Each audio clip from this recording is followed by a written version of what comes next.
tried him being down a guy? Was it just saying, hey, maybe this kid played some running back in high school? Exactly. Was he there for some fullback? Yeah, he's there. He's there just in case. He's a great kid. We're trying to get him ready to play special teams. It's a long season now. We're going into 7 straight weeks in the conference, and it's a tournament from here on out. So we're getting he and a couple other guys a look, and then also if you think they're in your plans next year, which is the case with Wyatt, with the guys that we're losing inside, then you want to travel them because you don't want those types of experiences next year to be the first time they're exposed to that kind of atmosphere, which, by the way, was excellent Saturday. A couple other guys showed up in the participation report too, like Nee Adewale and Greg Gadsden too. Were those? Yeah, Gadsden didn't get in the game. He traveled. Oh, okay. I didn't know. If he's in the participation report, that's. They credited him with a tackle. No. Okay, so let's make sure that's corrected, right? Because that would be his eligibility. But no, we have no intention of playing him. Okay. But Nee is playing for us right now. He played on special teams. What have you seen from him so far? Just a talented kid. He's a run and hit kid, and he's very smart. And we're just trying to find ways that he can get in and help us on special teams.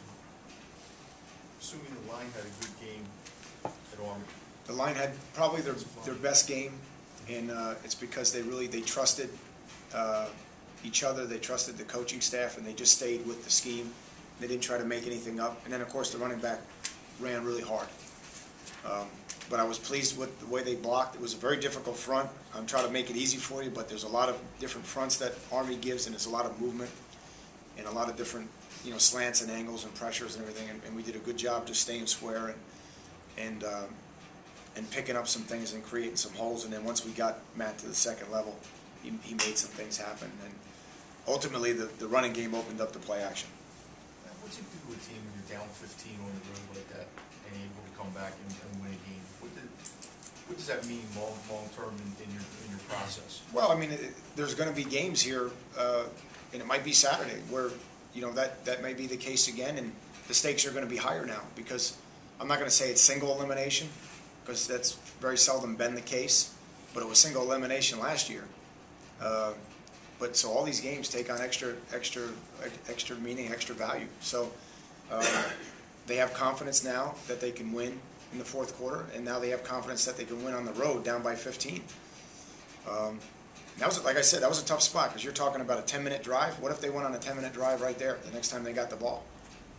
Now you're down 15 in the fourth quarter, or you're down 15 with 8 minutes to go in the game. So it was really important that we returned the kickoff, scored, and then I think we got a 3-and-out the next drive and went back and scored again. You talked about how pleased you were with the job that Matt did in calling the game. What did that trick play do for you guys, the one he called to Joe? Because that really kind of got you guys jump-started. It did. I thought it was, we always talk about, we always want to have certain tricks in the game like everybody else. I mean, that's nothing. But does the opportunity present itself to call either a certain series or a trick or whatever the case may happen. That was like the perfect time, and he was prepared for that opportunity, and he called it, and we were all on board. It wasn't like there was any debate, and obviously the kids executed. So when the kids executed, which they did very well on offense Saturday, it's nice to see it come to fruition. On tirelessly until you execute. I think everybody carries a couple of different 2-point plays, and for the most part, when you use it, you throw it out. Yeah. Because you only get so many 2-point conversion tries for the year. So that we've probably seen the end of that one for the year. It worked, but it's a shame. That's kind of the way it is. So that may have been the longest completion that. That's right. He probably threw it 50 yards. He threw it 50 yards across the field. So, but Vaughn did a good job. He kept his poise. Sometimes guys rush that. And just watching the film last night, the kid from Illinois, Illinois ran it against Northern. The kid from Illinois hurried it, and it won't be open when you're rushing. You don't want to keep your poise.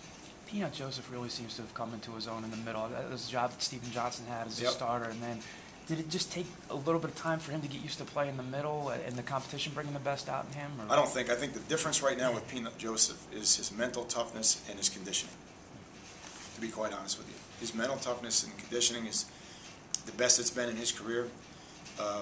Again, you watch. I'm really pleased with his effort, and you watch. There was always noticeably there was plays in his game where he didn't. They all didn't look the same, and I don't see that right now from him.